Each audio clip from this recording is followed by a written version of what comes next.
اعوذ باللہ من الشیطان الرجیم بسم اللہ الرحمن الرحیم۔ لیسن آف فیتھ کے ناظرین، السلام علیکم ورحمۃ اللہ وبرکاتہ۔ کیا آپ جانتے ہیں کہ من و سلوہ کیا ہے؟ آسمان سے اتارا گیا ایک لذیذ اور معجزاتی کھانا۔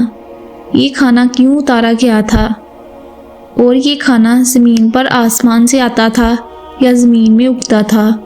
بنی اسرائیل نے ایسی کیا نافرمانی کی تھی کہ اس کا اثر ہر طرح کے کھانے میں آج موجود ہے۔ جب اللہ نے بنی اسرائیل کو مصر سے نکالا تو اللہ نے ان کو فرعون سے نجات دی۔ تو موسیٰ علیہ السلام نے اللہ کے حکم سے بحرہ احمر کو پار کیا۔ تب فرعون اپنی قوم سمیت اس سمندر میں نیست و نابود ہو گیا۔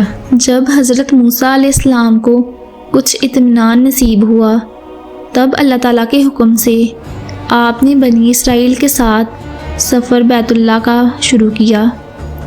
یہ بیت المقدس یعنی شام میں داخل ہو جائیں، جس مقدس سرزمین کا بنی اسرائیل سے وعدہ کیا گیا تھا۔ آپ بنی اسرائیل کو لے کر ارض مقدس یعنی شام میں داخل ہو جائیں، اور یہ سرزمین مقدس انہیں عطا کی جانے والی تھی۔ اس وقت اس مقدس جگہ پر قوم عمالقہ کا قبضہ تھا، جو کہ کفار تھے اور بہت طاقتور تھے، جنگجو اور نہایت ظالم لوگ تھے۔ حضرت موسیٰ علیہ السلام بنی اسرائیل کو لے کر عمالقہ کے لیے روانہ ہو گئے۔ لوگوں کے دلوں میں خوف طاری ہو گیا اور بزدلی پیدا ہو گئی۔ انہوں نے حضرت موسیٰ علیہ السلام سے کہا، اس شہر میں جابرین موجود ہیں جو زوراور ہیں، لہٰذا ان لوگوں نے کہا کہ وہ تب تک اس شہر میں داخل نہیں ہوں گے جب تک یہ لوگ موجود ہیں۔ یہاں تک کہ بنی اسرائیل نے حضرت موسیٰ علیہ السلام سے کہا کہ آپ اور آپ کا خدا ان لوگوں سے جا کر جنگ کریں اور ہم یہیں بیٹھے رہیں گے۔ ان کے اس رویے سے حضرت موسیٰ علیہ السلام کو بہت صدمہ ہوا۔ اللہ نے انہیں یہ سزا دی کہ جس وادی میں انہوں نے پڑاؤ ڈالا تھا وہ 40 سال تک وہاں بھٹکتے رہے اور وہ باہر نہ نکل سکیں۔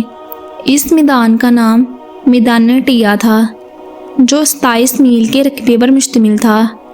روایت ہے کہ وہ لوگ سارا دن سامان اٹھا کر چلتے اور رات کو وہی موجود ہوتے جہاں سے وہ چلے تھے۔ بنی اسرائیل اس جگہ پر پھنس گئے اور ان کا سامان 3 سے 4 دنوں میں ختم ہو گیا۔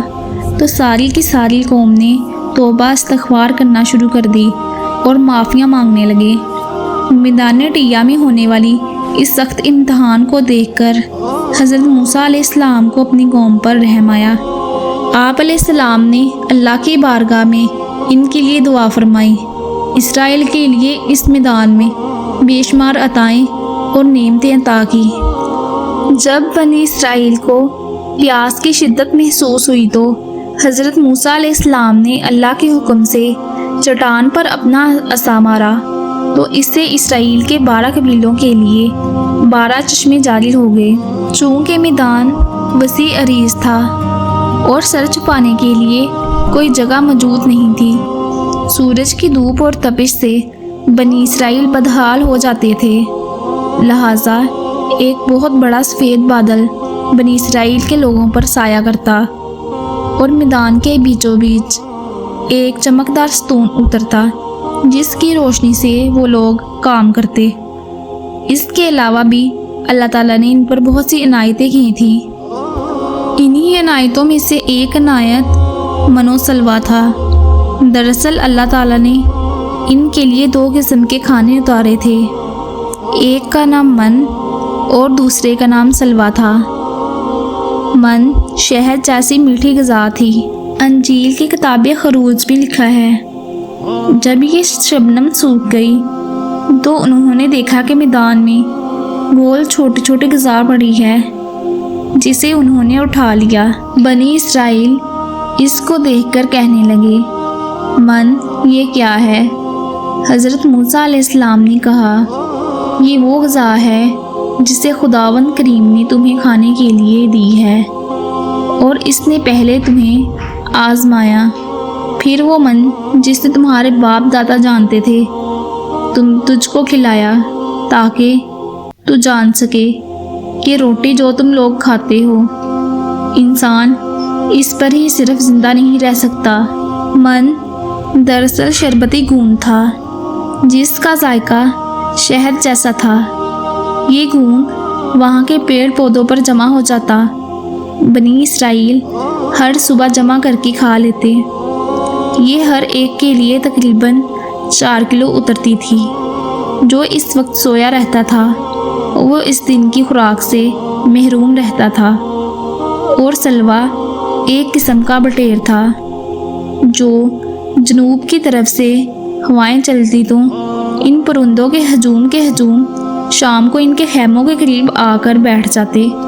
وہ لوگ انہیں بآسانی پکڑ کر کھا لیتے تھے۔ من سلوا ایک ایسا کھانا تھا جو بآسانی ہضم ہو جاتا تھا، جو خوشبو اور ذائقے میں بے مثال تھا۔ بنی اسرائیل پر اللہ تعالیٰ کی طرف سے یہ معجزہ تھا کہ ان کے بال اور ناخن بڑے نہیں ہوتے تھے، نہ کپڑے پھٹتے نہ میلے ہوتے، اور جن بچوں کی پیدائش ہوتی ان کے جسم پر قدرتی لباس ہوتا جو ان کے ساتھ برا ہوتا رہتا۔ بنی اسرائیل میں من و سلوا اور چشموں کے ذریعے بہترین زندگی گزر رہی تھی۔ حضرت موسیٰ علیہ السلام نے یہ حکم دیا تھا کہ روزانہ من و سلوا کو کھا لیا کرنا اور کل کے لیے ذخیرہ نہ کرنا۔ ان میں سے بعض لوگوں کو یہ لگنے لگا کہ شاید کل من و سلوا نہ آئے تو ہم کل کیا کھائیں گے، چنانچہ ان لوگوں نے اس من و سلوا سے کچھ کل کے لیے بچا کر رکھ لیا۔ لہٰذا اسی کی نافرمانی سے ایسا ہوا کہ جو کچھ کل کے لیے رکھا تھا وہ سب کچھ سڑ گیا۔ آپ صلی اللہ علیہ وآلہ وسلم نے فرمایا کہ اگر بنی اسرائیل نہ ہوتے تو نہ کھانا کبھی خراب ہوتا اور نہ کبھی گوشت سڑتا۔ کھانے کا خراب ہونا اور گوشت کا سڑنا اسی طریقے سے شروع ہوا۔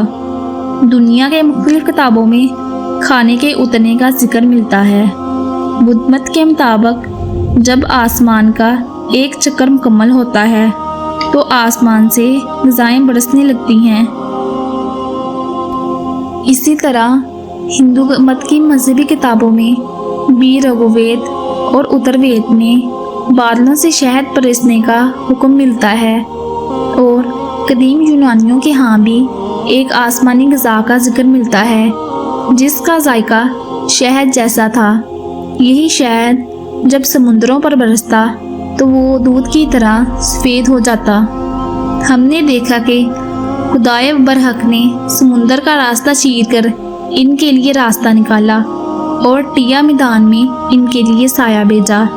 انہی کی خاطر چٹیل میدان میں چشمے اگائے اور کھانے کے لیے آسمان سے من و سلوا نازل کیا۔ نعمتوں کے باوجود بنی اسرائیل نے اللہ تعالیٰ کی نافرمانی کی اور اس کی ذات پر توکل نہیں کیا۔ انہوں نے خدا کے معجزات کو اپنی آنکھوں سے دیکھا تھا، اس کے باوجود انہوں نے کھانے کو اگلے دن کے لیے جمع کرنا شروع کر دیا۔ بالکل اسی طرح جب ہم کسی مصیبت اور پریشانی میں بیٹھے ہوتے ہیں تو ہمیں یاد نہیں رہتا کہ اللہ تعالیٰ نے اس سے پہلے ہم پر کتنا کرم کیا تھا۔ ہم ہر طرف دیکھتے ہیں کہ ہم کتنی مشکلات میں بیٹھے ہیں، مشکلیں چاہے کتنی بھی بڑی ہوں لیکن خداوند کی ذات ان مشکلوں سے بھی بڑی ہوتی ہے۔ ہمیں اللہ تعالیٰ کی ذات پر توکل رکھنا چاہیے جو تمام مخلوقات کا رب ہے۔ امید ہے کہ آپ کو آج کی ویڈیو ہماری پسند آئی ہوگی۔ اگر آپ کو آج کی ویڈیو پسند آئی ہے تو ہمارے چینل لیسن آف فیتھ کو سبسکرائب کریں، لائک اور شیئر کریں۔